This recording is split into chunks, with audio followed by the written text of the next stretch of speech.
అడుగుపెట్టిన నన్ను పార్వతీపురం మన్యం జిల్లా బలుచపేట మండలం అరసాడ జిల్లా పరిషత్ స్కూల్ పిల్లలకు వంట చేసే మనుషులను మరియు నైట్ వాచ్మెన్ గా విధులు నిర్వహిస్తున్న వారిపై లేనిపోని ఆరోపణలు చేసి విధుల నుంచి బహిష్కరించడం ఎంతవరకు సమంజసం అనే సిఐటియు నాయకులు నిలదీశారు. గత ఎన్నో సంవత్సరాల నుంచి పనిచేస్తున్న వారిని ఏ తప్పు చేయకుండా విధులను బహిష్కరించడం వాళ్లకు అన్యాయం చేసినట్లు ఉంటుందని సిఐటి నాయకులు ఆవేదన వ్యక్తం చేశారు.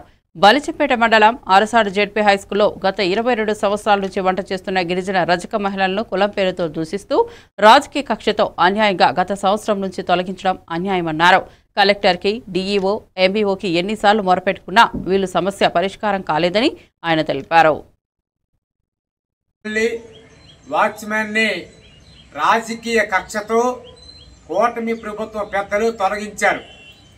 వీళ్ళు గిరిజనులు, రజకులు. హై స్కూల్లో 3 వండితే 2 హెల్పర్లను తొలగించి హెడ్ కుక్ అయినటువంటి వాళ్ళ కమ్యూనిటీ మనిషిని టీడీపీ మనిషి అని చెప్పి ఉంచుకున్నారు. ఎలిమెంటరీ స్కూల్లో 2 గిరిజనులు వంటగా అలా స్లీపర్గా పనిచేస్తున్న వాళ్ళు తొలగించారు. హైకోర్టుకి వెళ్ళారు. కోర్టు ఆర్డర్ ఇచ్చింది.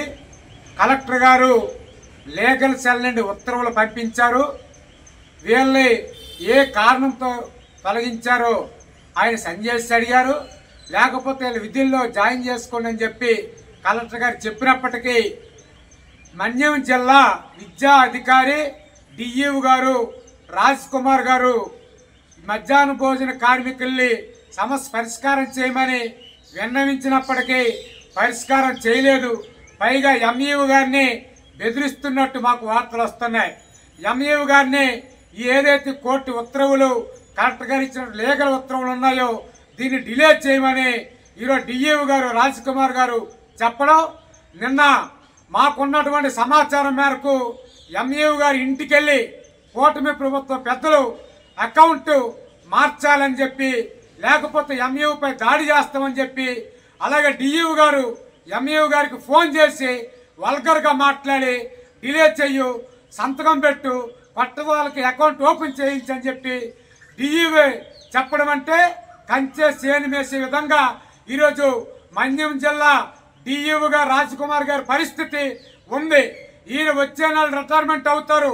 ఈ రిటైర్మెంట్ అయిన సందర్భంగా పేదలకి, ప్రజలకి మంచి పేరు వచ్చే విధంగా ఈయన పనిచేయాలి తప్ప రాజకీయ ప్రలోభాలకి డిఈఓ గారు గురి కావద్దు. హైకోర్టు ఉత్తర్వులను అమలు చేయాలి.